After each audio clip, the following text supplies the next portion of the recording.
Assalamu alaikum wa rahmatullahi wa barakatuhu. Jecha hordoftoonni xiyyaa khasalaamtaa tanan jenne yooyyaa harka fuune akkam jirtan nagoomaa fayyaadhaa isiniin jechaadha. Hundi keessanuu mee yoo ummata keenyaaf sagalee kan taatan taate yoo duutii Harargee ganna qabiinsi dhiiga ilmaan Oromoo si dhagayame. Video tana share godhi ummata keenya sagalee teenya share godhi bakka hundatti saba hunda biratti lammii hunda biratti hayyoota hunda biratti addunyaa biratti akka dhagayamtu kabajaan isin gaafannaa jechuudha. Dursuudhaan piipiin yookaan ilmi intalaa kun wanni dalage keessa Oromoo caccabsee jechuudha. Akka nuti wal quban qabaanne akka nuti waliin hadoonne akka nuti wal jala yaane akka waliin dhageeffanne san nu godhee jechuudha. San nu godhe san harkaa jirtan. Har'a ummata Harargee kan Wallagga keessa nam 20 ol ummata guutuu bakka takka rashaname ummata guutuu dhume namni irraa dubbachaa jiru hin jiru jechuudha. Kun baay'ee nama gaddisiisa.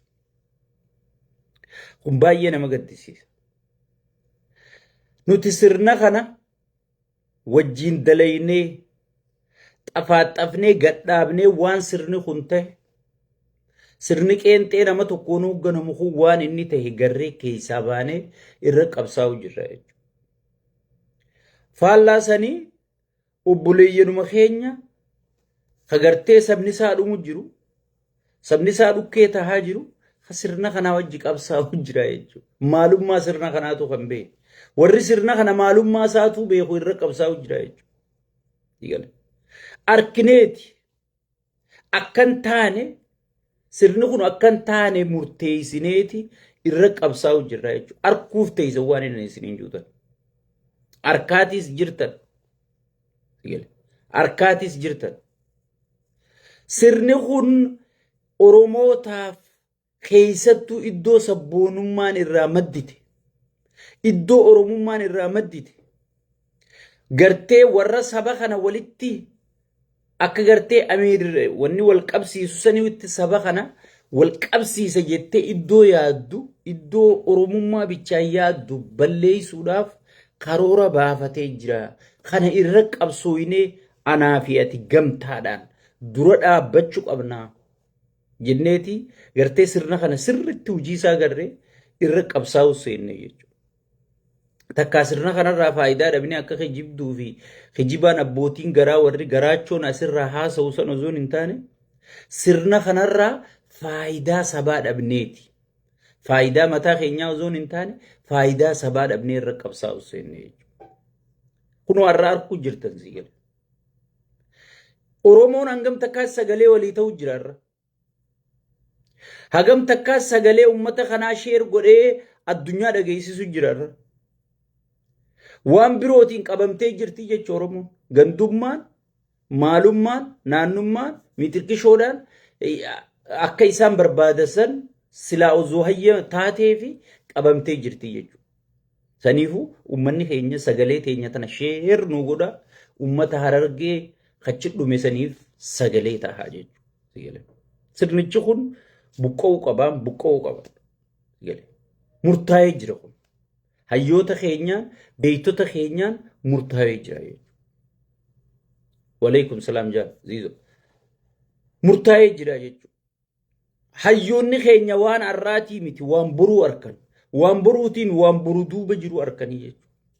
Sirni kun yoo lafa gad dhaabbatee osoo lafaa gad hin dhaabbatin osoo hundee'uu gad hin fageeffatin Oromoo caccabsuu, Oromoo diiguu, Oromummaarra duuluu, sabboonummaa hanga nam tokkoon baatutti nama tokko kasabaa kanaa dhimmamu paartii keessaa baasutti hojjechaa jira jechuudha. Kun sirna ilma abbaa gadaatii, sirna Oromootii, kajuu gartee diina Oromoo qofa malee ilmaan Oromootii miti jechuudha buleeyyan. Tana laal jala muraatuma walitti himu. Jala muraatuma walitti hima. Sirni kun keessattuu Oromoof diina erga jedhe keessattuu bakka Oromummaan irraa madditu Harargeef diinaa nuti arkinee jirra. Dhibeeyna wajji dalaguu turre waan kana nuu gadhaabe. Sirri beeyna Harargee biyya keessa jirtu diinagdee isii caccabsee nama isii hawaabee aangurraa yaasee yessarii qofa beera gurguddaa kana aangurratti ol guuratee beerri waan barbaadu harkannaa waa takka. Abbaan isaan dhale abbaa isaan dhale irra wanni itti aanu jirti abbaa isaan dhale yoo namichi kurra shanirran kaayyanne. Gaafa diinagdeen Harargee caccabtu gaafa diinagdeen Harargee namaa gattaatu gaafa namni jimaa gurguratee daldalatee ilmaan qaraasifachuu ilmaan barsiifachuu ilmaan gartee fuusifachuu intala heerumsiifachuu dadhabu isaaniif gammachuu isaanii wajji gartee wiskii cir godhanii nyaatanii jechuu wannichi keessaa baane jettu. Maaliif sirni kun waan beekuuf duraan tolfatee jechuu. Haga nama dhuunfatti siin jee haga nama dhuunfatti if keessaa xaragee baase. Nama sabboonummaan itti sabboonummaadhaan sigale aboo wanni kun hin taatu je'ee gartee saba kanaaf sagalee ta'u haga nama dhuunfatti if keessaa baase. Ummata Harargee duulan taanee turre deemu jira. Nuti waa garree dura dhaabbachuu jirra. Paartii fi ijaarre paartii fi xafaaxafnee tolchine dura dhaabbachuu jirra. Dura dhaabbachuu jirra. Dura dhaabbachuus qabna. Sirna namicha kanaa galma namicha kanaa waan barreef sheexaanticha dhiiga Oromoo dhugu malee hin jiraanne kana galmasaa waan barreef dura dhaabbachuu jirra jechuudha. Sigale. Warri immoo garaachoon faayidaa malee qabne Harargee himattu irra guddoon maarree keenya aangurra jira. Miixirqishootee aangurra jira. Mi'arra warri aangurra jiru sun uummata kanaa sagalee haa ta'u. Dheengadda gaafa uummata Amaaraa dhume jaan paarlamaa guutuu sik godhanii boochisan. Sigale. Uummanni Amaaraa paarlamaa guutuu sik godhee boochise. Mi'arra tokko sagalee haa ta'u fiiga. Nama aangawoota keessaniitu aangurra jiraami.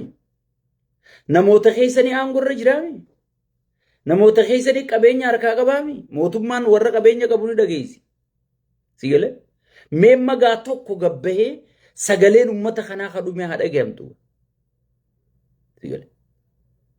Mee sagaleen uummata kanaa kadhume uummata Harargeeti mee sagalee namni ta'uuf tokko haa gabbahu. Sigale. Sosaniifuu sirni kun uummata Harargee balleessuu, caccabsuu, namaa gaggodhuu, miidiyaarra namaa wal afaan kaa'uu, obboleeyyan isaanii akka sagaleen taaneef godhuu, sigale Oromummaa gartee uummatni kun gaffidee alaabaa uummanni kun gaffidee aabaa'ummaa uummanni kun gaffidee seenaa uummanni kun dalage waan beekuuf Oromoo uummanni kun gartee walitti hidhe waan beekuuf dildila kana ciraa jira jechuudha. Uummanni Oromoo dammayxanii ilaaluu qabdanii. Kanaan noo biroollee jirtan ka gartee Oromoon akka birootti illee warra asirraa haasa'u kana fudhattan xiqqishoo gartee if duuba gad deebitanii maaliif wanni kun Harargee irra gaggeeffamaa jettanii laaluu qabdanii.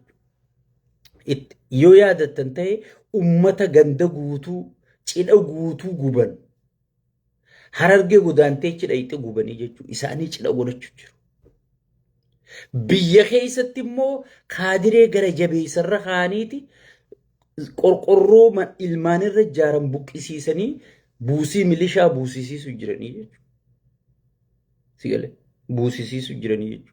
Eenyuutu irra garaa jabaata, eenyuutu saba kanaaf hin laafanne, eenyuutu gartee uummata kana sirri caccabsuu danda'ee qaallichi hijaatti seenee jira jechuudha. Sheexaantichi hijaatti seenee jira jechuudha. Hijaa guyyam seene. Gaafa lammaa fi qaallitti caaltuu sanii fi inni Harargee dhaqan. Sigale uummanni Harargee Jaawar Mahammad maaliif akkana goota nama laffa'e? Harargeen gaa dhugarraa isin deebitu maaliif akkana goota? Ati nugusa nurratti ta'uu deemtaa janiiti qaallicha namni kana biyyi ilaalu Amaarri hundi Musee juun sigale ati Musee miti tiraasha janii lafa gad deebisan tokko qaban. Ida'amuun kitaabni ida'amu Harargee keessa gubate. Xiiqii keessa galee jira jechuudha. Ilmi intalaa xiiqii keessa galee jira jechuudha. Uummata Harargee ana dhabamsiisuun qaba jee. Si galee. Okkonoomii isaanii daaraa godhee okkonoomii isaanii balleeyseeti waan isaan gurguratanii barra wanni siin jaan jimaan gartee jenereeshina ajjeesaa dhaloota ajjeesaa jimaa dhabamsiisu qabnaasi yoo jimaa dhabamsiifte suutaan waan bakka jimaa sanii bu'aa warshaa jaaraa ummata kana dalagaatti godhaa dalagaan biizii godhaati yoo dhugumaan ummata kanaa dhimmamte yoo dhugumaan ummata kana jimaan jenereeshina kana ajjeesuuf deema jette si galee warshaa tokkochi jaaraa warshaa ummanni kun keessa dalagatee ilmaan guddifatu dalagaan biizii gootee suutaan jimaa kana irraanfachiisaa balleessaa siistamaan deemtaa jechuudha.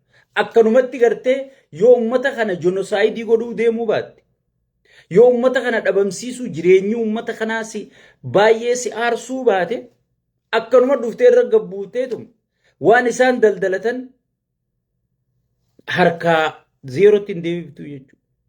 Inni gartee Harargeef yaaddeetii miti.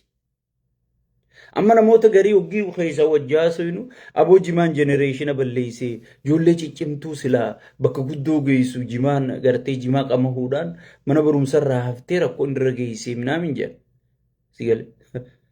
Sanii miti. Inni gartee akkamittiin Harargee dhabamsiisaa. Akkamittiin Harargee dhabamsiisaa. Uummanni Harargee si galee irra guddaan waan kana dammaqee harkutti hin jiru. Gaafa garuu dubbiin tun dhumatti harkanii way sheena akka dubbii Jaawar Mahammad garteemi. Gaafa Jaawar Mahammad namichi kun hin taane namichi kun adawwii qabsoo Oromooti malee ilma Oromooti miti gaafa nuunjuu anarraa eegalii lakkii hin taane ilma keenyaa jennee duuba dhaabbanneef. Har'a nu mul'attee jechuudha. Wanni gartee jawween durii muu ture sun har'a nu mul'attee jechuudha. Akka namichi hin ta'inis har'a garree jechuudha. Isinis waan hin anarra isinitti himu kana warri immoo isa jala horiitan kun boruu harkuu teessan gaafas garuu too late. Sheenaa quba if nyaattan malee waa takka harkuun teessanii jechuudha. Si galee. Waa takka harkuun teessanii jechuudha. Saniifuu ummanni keenya Oromoonni naannoo biroo sirri sagalee nuu ta'a. Nama keenya gosaan facaasanii jiran. Nama keenya gandaan adda diiganii jiran. Nama keenya walirra bobbaasanii jiran. Si galee. Saniifuu sheer nuu godhaa sagalee nuu ta'a ummata dhume kanallee sagaleen isaanii please akka dhaga'amtu. Reefuma sanuu akka awwaallachuu danda'an. Si galee. Reefuma sanuu akka awwaallachuu danda'an nuu godhaadhaa jechuudha. Amma reefa san awwaaluu dadhabnee bira dhaabbachuu jirraa jette ijoolleen. Waan goonu wallaallee jette. Yoo Harargee baqannee as dhufne bakka baqannee tanan nagaan halkannuu jedha. Yoo Harargee jechaan milishaan halkanii guyyaa nu gubbaa dhaabbatee kana buusaa, kana fidaa, kana godhaa nuun jaa jedha. Buusiin akka uummata Harargee irratti fe'amtee Itoophiyaa keessa hin jirtu buleessu beekaati Oromoon takka jechuun naannoo biroo bira qabna malee qiyaamaan akka uummata Harargee qabachuu jirtu hin jirtu dhugoo walitti himna. Uummanni biroolleen sagalee teenya tana fuudhaatii sheer nuu godhaa please. Please. Warri har'a isin hubatin ka isin arrabsu ka isin irra bobbookum boru isin hubata kanaaf hin yaaddeena. Sagalee teenya tana sheer nuu godhaa obboleeyyan keenya guutuu Oromoota biraan nuu gahaa jechuudha. Oromoota biraan nuu gahaa. Please. Uummanni keenya lafarraa dhumee jira. Uummanni keenya xaragamaa jira. Uummanni keenya gartee badaa jira. Guutuu nu balleessaa jiran. Yakki biroo kan dalan hin jirtu Oromummaa keenyaa fi badaa jirra jechuudha. Badaa jirra jechuudha. Oromummaa immoo Rabbii Oromoo nu godhee nu uume si galee waan goonu hin beeknu jechuudha. Waan goonu hin beeknu. Firraa haquun hin danda'amtu, jijjiirrachuun hin danda'amtu. Akka amantii jijjiirrattutti sabummaa jijjiirrachuun hin danda'amtu. Si galee. Oromummaa jijjiiruu hin dandeenyu. Sabboonummaa qabnu jijjiiruu hin dandeenyu. Si galee. Hoggii Wallaggi duute dhukkubsachuu, hoggii Arsiin duute dhukkubsachuu, Gujiin, Booranni, Wallo hoggii duute gartee dhukkubsachuu dhiisuu hin dandeenyu jechuudha.